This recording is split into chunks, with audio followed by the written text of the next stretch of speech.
Sekretaris Jenderal PDIP Hasto Kristianto hadir memenuhi panggilan Direktorat Reserse Kriminal Umum Polda Metro Jaya pada Selasa pagi. Hadir didampingi kuasa hukumnya, Hasto mengaku telah membawa sejumlah bukti pendukung, salah satunya adalah bukti-bukti kecurangan dalam pemilu 2024. Tiba di Polda Metro Jaya sekitar pukul 10 waktu Indonesia Barat. Sekjen PDIP Hasto Kristianto membawa satu tas berisi barang bukti berupa beragam dokumen kecurangan pemilu. Sebelumnya Hasto dilaporkan atas dugaan tindak pidana penghasutan dan atau menyebarkan informasi elektronik dan atau dokumen elektronik yang memuat pemberitaan bohong yang menimbulkan kerusuhan di masyarakat melalui salah satu wawancaranya dengan sebuah stasiun televisi nasional. Dalam keterangan pers sebelum menjalani pemeriksaan, Hasto mengaku tidak mengenal orang yang melaporkannya, yaitu atas nama Hendra dan Bayu Setiawan yang melakukan pelaporan di Sentra Pelayanan Kepolisian Terpadu Polda Metro Jaya.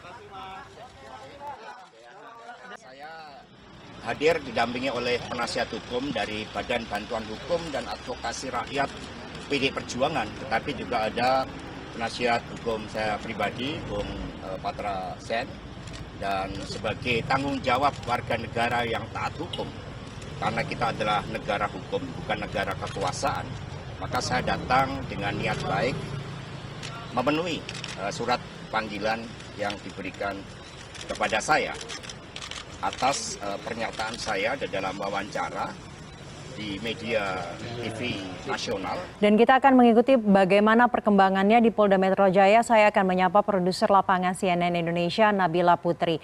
Nabila, hingga kini Hasto masih diperiksa. Hasto juga sempat berkomentar bahwa ada kecurigaan pemanggilan ini adalah orderan pihak tertentu. Adakah informasi siapa pihak yang dimaksud oleh Hasto, dan sejauh ini kurang lebih 1 jam lewat, bagaimana perkembangan pemeriksaan dari pantauan Anda? Iya, selamat siang, Saza. Betul sekali, hingga saat ini saya masih berada di Ditreskrimum Polda Metro Jaya, Jakarta, di mana pemeriksaan terhadap Sekjen PDI Perjuangan Hasto Kristianto masih berlangsung. Ini sudah kurang lebih 1 jam lebih, begitu Saza, dan kami awak media juga masih menunggu karena memang pemeriksaan masih berlangsung di Polda Metro Jaya. Terkait dengan pertanyaan Saza sebelumnya, apakah ini adalah orderan dari pihak-pihak tertentu, tentu ini masih harus ditelusuri lebih lanjut, karena memang dalam keterangan persnya sebelum hadir memenuhi pemeriksaan di Polda Metro Jaya, Hasto belum mau menyampaikan secara terperinci mengenai pelaporan terhadap dirinya. Namun satu yang pasti, tadi Hasto Kristianto menyebut ia tidak mengenal sama sekali dua pelapornya, yakni atas nama Hendra dan juga Bayu Setiawan yang melaporkan Hasto Kristianto kemudian di Polda Metro Jaya ini. Nanti kita akan telusuri lebih lanjut terkait dengan pelapor. Namun saat ini pemeriksaan memang masih berlangsung di Polda Metro Jaya seperti itu. Tadi Hasto Kristianto hadir sekitar pukul 10 waktu Indonesia Barat, didampingi juga oleh kuasa hukumnya, baik itu kuasa hukum pribadi saja, kemudian juga ada penasehat hukum dari Badan Bantuan Hukum dan juga Advokasi Rakyat PDI Perjuangan. Tadi tampak di antara rombongan yang mengantarkan Sekjen PDIP Hasto Kristianto ini adalah Roni Talampesi, salah satu juga kuasa hukum dari PDI Perjuangan.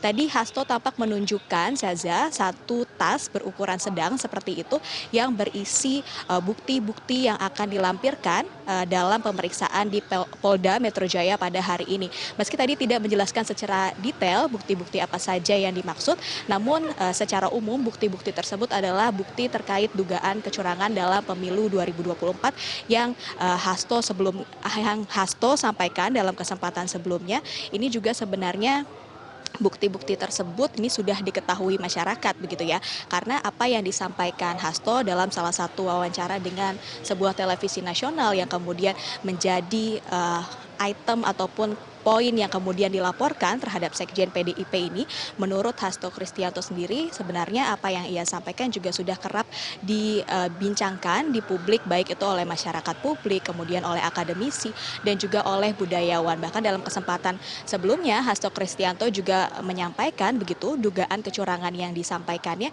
ini juga merupakan poin-poin yang sebelumnya disampaikan oleh 3 hakim Mahkamah Konstitusi yang melakukan dissenting opinion atau memberikan pandangan keterangan berbeda dalam sidang sengketa Pilpres 2024 sebelumnya, yakni tepatnya dari Saldi Isra, kemudian juga Ernie Nurbainingsi dan juga Arief Hidayat. Jadi kecurangan-kecurangan yang kemudian disampaikan oleh Sekjen PDIP Hasto Kristianto ini sebenarnya menurut Hasto ini bukanlah sebuah hal baru. Dan Hasto juga sebelumnya menyampaikan saja bahwa apa yang ia sampaikan seharusnya tidak dapat memenuhi unsur pidana karena merupakan bagian dari produk jurnalistik, karena apa yang ia sampaikan juga kemudian ditayangkan di salah satu televisi nasional. Dan Hasto memenuhi panggilan dari Ditreskrimum Polda Metro Jaya pada Selasa pagi ini menurut Hasto sendiri sebagai bagian dari tanggung jawabnya sebagai warga negara, begitu warga negara Indonesia yang juga berlandaskan hukum, sehingga dirinya hadir memenuhi panggilan Polda Metro Jaya pada hari ini. Dan Hasto pun menyampaikan jika apa-apa saja yang sebelumnya kerap ia lontarkan begitu, baik itu di media massa dan lain sebagainya, ini merupakan bagian dari komunikasi politik, karena memang PDI Perjuangan juga merupakan salah satu partai politik begitu yang juga sah secara hukum seperti itu. Tentu kita masih menunggu bersama, Syaza, apa sajakah yang akan menjadi poin-poin pemeriksaan dan sebenarnya siapakah sosok pelapor dari Sekjen PDIP Hasto Kristianto, dan memang apakah betul jika pelaporan Hasto pada kali ini memenuhi ataupun terkait dengan unsur dugaan pencemaran nama baik dan lain sebagainya terhadap Sekjen PDIP Hasto Kristianto. Apakah ini merupakan pesanan dan lain sebagainya? Tentu itu hal-hal yang harus kemudian kita telusuri lebih lanjut. Sementara itu kembali ke studio, Saza.